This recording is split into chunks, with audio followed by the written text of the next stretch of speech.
Bismillahirrahmanirrahim. Assalamu alaikum. Welcome to this video lecture on the channel of BioKids. In this lecture, we will discuss about the topic of human heart, but from the book of Federal Boards. So, without wasting any time, we will move towards our main topic on the lecture of human heart. आज हमने पढ़ना है human heart के structure के बारे में, but before starting the lecture we will discuss about the introduction कि अगर हम हार्ट की बात करते हैं तो आप इसको किस तरह से डिस्क्राइब कर सकते हैं।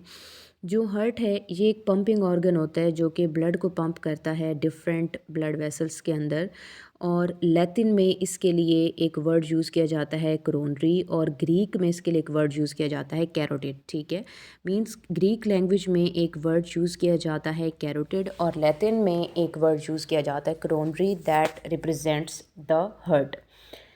कार्डियोवैस्कुलर सिस्टम जो है इसके 3 मोस्ट इम्पॉर्टेंट कंपोनेंट्स होते हैं जो कि स्क्रीन पे आपको नज़र आ रहे हैं, लाइक हार्ट है, ब्लड वेसल्स हैं और ब्लड है। लेकिन कार्डियोवैस्कुलर सिस्टम होता क्या चीज़ है? बेसिकली कार्डियो जो वर्ड है ये हार्ट को रिप्रेजेंट करता है, और वैस्कुलर का मतलब है एक ऐसा सिस्टम जो कि ट्रांसपोर्ट का काम करता हो और जिसके अंदर fluid as a transport medium हो, जो एक जगह से दूसरी जगह मूव करे और गैसेस एक्सचेंज करवाए और न्यूट्रिएंट्स डिस्ट्रीब्यूट करे और वेस्ट मटेरियल को कलेक्ट करके बॉडी से एक्सक्रीट करवाए।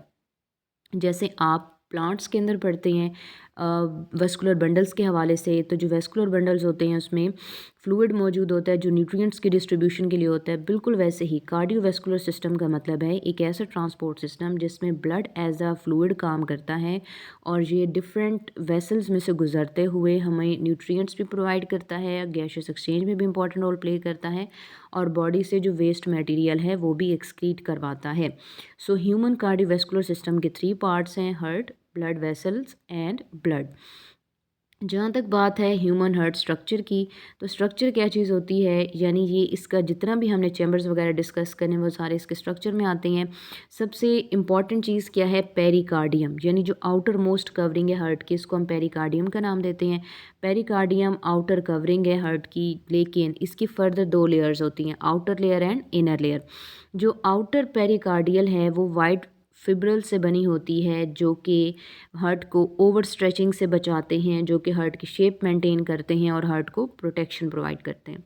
जो इनर लेयर होती है इसकी फर्दर 2 पार्ट्स हैं, आउटर पार्ट जो कि कनेक्टेड होती है आउटर लेयर के साथ, यानी इस आउटर लेयर के साथ, और इनर मेम्ब्रेन जो पेरिकार्डियम के साथ कनेक्टेड है। फॉर एग्जांपल लेट्स से कि अगर हम बात करते हैं कि ये हमारे पास आउटर मोस्ट पेरिकार्डियल है, ठीक है, ये इनर पेरिकार्डियल का आउटर पार्ट है और ये इनर मोस्ट पेरिकार्डियल है।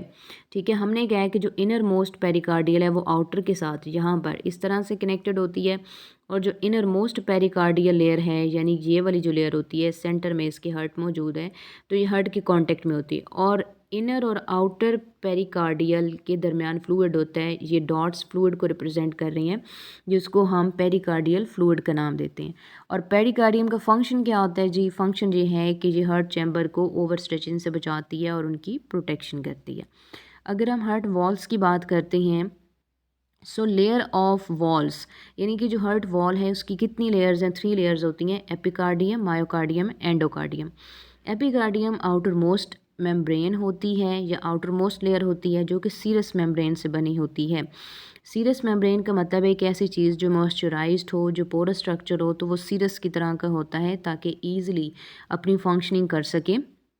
मायोकार्डियम जो है ये मिडिल पार्ट होता है जिसमें कार्डिक चैम्बर्स हैं जो कि कार्डिक मसल फाइबर से बने होते हैं, और एंडोकार्डियम इनर मोस्ट है जो कि सिंपल स्क्वैमस एपिथेलियल सेल से बनी होती है। अब हार्ट की वॉल्स जब कॉन्ट्रैक्शन करते हैं, यानी हार्ट जब कॉन्ट्रैक्ट और रिलैक्स कर रहा होता है, तो ये जो पेरिकार्डियल फ्लूइड है ये बहुत इंपॉर्टेंट रोल प्ले करता है, क्योंकि ये हार्ट की जो मतलब लेयर्स हैं या जो इसकी पेरिकार्डियल की मेम्ब्रेन्स होती हैं इनको आपस में फ्रिक्शन की वजह से डैमेज नहीं होने देता, यानी फ्रिक्शन को प्रिवेंट करता है तो किसी किस्म का डैमेज नहीं होता। सो नेक्स्ट जो हमारे पास है वो चैम्बर्स हैं। ह्यूमन हार्ट में टोटल 4 चैम्बर्स होती हैं, 2 atria and 2 ventricle. Atrium upper position में होती हैं, थिन वॉल्ड होते हैं और ये रिसीव करते हैं blood, deoxygenated blood from body and oxygenated blood from lungs, और ये ब्लड को पंप करते हैं वेंट्रिकल्स में। जो दो वेंट्रिकल्स होते हैं जो लोअर पोजीशन में हैं, दोनों ही थिक वॉल्ड होते हैं, लेकिन लेफ़्ट वेंट्रिकल ज़्यादा थिकर होता है as compared to the right, so इनकी रेशो है 1:3। अब यहाँ पर क्वेश्चन आता है कि एट्रियम क्यों थिन वॉल्ड हैं और वेंट्रिकल क्यों थिक वॉल्ड हैं। ये चीज़ आपके माइंड में ज़रूर आई होगी। इसका रीज़न ये है कि एट्रियम इज़ इटसेल्फ भी थिक वॉल है, लेकिन क्योंकि इसने ब्लड को पंप करना है जस्ट वेंट्रिकल की तरफ, दैट्स वाई ये थिन वॉल्ड होता है, कंपैरेटिवली थिन वॉल्ड है, ठीक है। इसके अलावा जो वेंट्रिकल होते हैं, राइट वेंट्रिकल ने ब्लड को पंप करना है लंग्स की तरफ, जो कि पाथवे बहुत शॉर्ट है, दैट्स वाई ये वन शोक होता है। जबकि जो लेफ़्ट वेंट्रिकल है वो इस वजह से 3 टाइम्स थिकर होता है बिकॉज़ लेफ़्ट वेंट्रिकल ने ब्लड को पंप करना है बॉडी की तरफ, जिसको ज़्यादा फोर्स चाहिए होती है, ज़्यादा फोर्स अप्लाई करने के लिए इसके पास 3 टाइम्स थिकर स्ट्रक्चर होना बहुत ज़रूरी है। सो दैट्स वाई ये 1:3 वेंट्रिकल्स की शो होती है। इसके अलावा अगर हम हार्ट वॉल्व की बात करते हैं, तो हार्ट वॉल्व का मतलब है एक ऐसा स्ट्रक्चर जो कि बैक फ्लो को प्रिवेंट करता है, जो कि one way flow of blood को मेंटेन करता है, ताकि ईजिली ब्लड जो है वो एट्रियम से वेंट्रिकल्स में जा सके और आगे पंप कर सके, ठीक है। सो ये दो कैटेगरीज के अंदर आते हैं। टोटल 4 वॉल्व्स होते हैं, लेकिन कैटेगरीज इनकी दो होती हैं, AV valve, atrioventricular valves और SA valve, semilunar valves, ठीक है। सो एट्रियो वेंट्रिकुलर वॉल्स में जो राइट एट्रियम और वेंट्रिकल के दरमियान में होता है उसको ट्राइकस्पिड कहते हैं, बिकॉज इसके 3 फ्लैप्स हैं। और जो लेफ्ट एट्रियम और वेंट्रिकल के दरमियान है उसको बाइकस्पिड कहते हैं, क्योंकि उसके 2 फ्लैप्स होते हैं, ठीक है। इसके अलावा जो एओटिक आर्टरी होती है, यानी जो लार्जेस्ट आर्टरी है, जैसे ही लेफ्ट वेंट्रिकल कॉन्ट्रैक्ट करता है तो सारा ऑक्सीजनेटेड ब्लड सबसे पहले एओर्टा के अंदर जाता है, यानी एओर्टिक के, तो एओर्टा की बेस पर जो होगा उसको हम एओर्टिक कहेंगे। और जो राइट साइड पर है, यानी राइट एट्रियम जब कॉन्ट्रैक्ट करता है तो ब्लड जाता है पल्मोनरी ट्रंक के अंदर, तो उस पल्मोनरी ट्रंक की बेस पर, यानी उसके नीचे जो मौजूद है, उसको हम पल्मोनरी सेमिल्यूनर वॉल्व का नाम देते हैं, ठीक है। अब क्वेश्चन यहाँ पे ये आता है, आपके माइंड में ये चीज़ आई होगी कि ये वॉल्व किस तरह से कनेक्टेड है और कैसे ओपनिंग और क्लोजिंग करते हैं, ये क्लैस से ब्लड को पास आउट होने देते हैं। तो इसके लिए दो चीज़ें ज़रूरी हैं, कॉर्डी टेंडेनी और पेपिलरी मसल। फॉर एग्जांपल जो हार्ट की वॉल है, ठीक है, इसके साथ ये जो मसल्स हैं ये पेपिलरी मसल्स हैं, मसल फाइबर्स ही होती हैं बेसिकली, जो मायोकार्डियम से बनती हैं। और ये मौजूद है ट्राइकस्पिड वॉल, यहाँ पे मैं टी से रिप्रेजेंट कर देती हूँ। ये एक दूसरे के साथ, यानी ये जो पेपिलरी मसल है ये कॉर्डी टेंडेनी की मदद से, ये कॉर्डी टेंडेनी, ये हॉरिजॉन्टल लाइंस कॉर्डी टेंडेनी को शो करें, ये इसके साथ कनेक्टेड होता है, सी से रिप्रेजेंट कर दूं। तो जब पेपिलरी मसल कॉन्ट्रैक्ट करेगा, कॉर्डी टेंडेनी कॉन्ट्रैक्ट करेगी, तो जो वॉल्व है वो ओपन हो जाएगा और ब्लड नीचे वेंट्रिकल की तरफ आ जाएगा।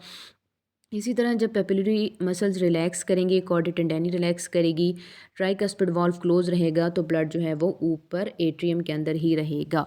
सो दैट्स वाई इन दोनों का फंक्शन क्या होता है कि उन्होंने कॉन्ट्रैक्शन करवानी है, रिलैक्सेशन करवानी है ट्राइकस्पिड और बाइकस्पिड वॉल्व की, और इस तरह से ये बहुत इंपॉर्टेंट रोल प्ले करते हैं कि ये ब्लड फ्लो को मेंटेन करते हैं from the heart chambers. That was about the structure of human heart, but we will also discuss the diagram. So this is the diagram of human heart. You can see on the screen that this is superior vena cava. ये blood receive करती है पूरी body के अपर reason से, यानी upper body region से deoxygenated blood receive करेगी और एट्रियम में डालेगी। इन्फीरियर वीना कैवा जो लोअर बॉडी पार्ट से ब्लड कलेक्ट करती है और एट्रियम में पोर करती है। पल्मोनरी आर्टरीज़ हैं, इसके अलावा पल्मोनरी वेन्स हैं, राइट एट्रियम है और ट्राइकस्पिड वॉल्व है, कॉर्डी टेंडेनी, अभी हमने बात की राइट वेंट्रिकल, ठीक है। इस साइड पर देखें तो एओर्टा है, largest artery of the human body is aorta, ठीक है। इसके अलावा पल्मोनरी आर्टरी है, पल्मोनरी ट्रंक, वो ट्रंक जो कि राइट वेंट्रिकल की बेस पर होता है उसको हम पल्मोनरी ट्रंक कहते हैं। इसके अलावा पल्मोनरी वेन है, लेफ़्ट एट्रियम है, सेमी ल्यूनर वॉल्स मौजूद हैं। इसके अलावा बाइकस्पिड को हम मिट्रल वॉल्व भी कहते हैं, MITRAL, मिट्रल वॉल्व भी कहते हैं। ये बहुत इंपॉर्टेंट MCQ जहाँ से आता है। इसके अलावा पेपिलरी मसल्स और इंटरवेंट्रिक्यूलर सेप्टम, एट्रियम के दरमियान में भी सेप्टम होता है, यानी एक आप कह सकते हैं वॉल होती है, उसको हम कहते हैं इंटर एट्रियल, और ये वेंट्रिकल्स के दरमियान में है तो इस जगह को हम इंटर वेंट्रिकल चैम्बर कहते हैं। ये लेफ्ट वेंट्रिकल हो गया, ठीक है। ऊपर की तरफ देखें तो एओर्टा जो है वो 3 पार्ट्स में अपर यानी ऊपर की तरफ डिवाइड करेगी। ब्रेंकियोसेफेलिक यानी ये आपके ब्रेंकियल चैम्बर्स लंग्स को ब्लड देगा। इसके अलावा कैरोटिड जो कि हार्ट के अंदर एंडोकार्डियम में ब्लड देगी ताकि हार्ट जो है न्यूट्रिएंट ले सके, गैसेस एक्सचेंज कर सके। और सब क्लेवियन यानी कि आपके चैम्बर्स को जो है ये ब्लड प्रोवाइड करती है। That was about the structure of human heart as well as the diagram. इस टॉपिक में से जो आपको एमसीक्यूज़ आते हैं वो इन सारे चैम्बर्स के फंक्शनिंग के हवाले से आ सकते हैं या इनकी पोजीशन के हवाले से आ सकते हैं। इस टॉपिक में जो आपको शॉर्ट क्वेश्चन आएंगे वो 3 तरह के हैं। Number 1, draw a well labelled diagram of human heart, और आंसर इसका ये आपके सामने मौजूद है। सेकंड क्वेश्चन जो यहाँ से आता है वो ये है, right about the structure of layers of human heart walls. तो आपको एपिकार्डियम, मायोकार्डियम और एंडोकार्डियम यहाँ पे लिखनी पड़ेगी। यानी कि हार्ट की जो वॉल है वो किससे बनी होती है? 3 ही लेयर्स हैं, एपी, एंडो और मायोकार्डियम। थर्ड क्वेश्चन यहाँ से आता है, how the heart walls control the flow of blood through heart chambers, यानी किस तरह से कंट्रोल किया जाता है। तो अभी हमने क्वाड्री टेंडेनी और पेपिलरी मसल्स की मदद से पीछे पढ़ा था कि कैसे ये काम किया जाता है। That was about this topic of structure of human heart. Till then, for the next lectures we will discuss, and in the next parts we will discuss about the working and proper functioning. But for the next time, till then, good luck. Wish you all the very best.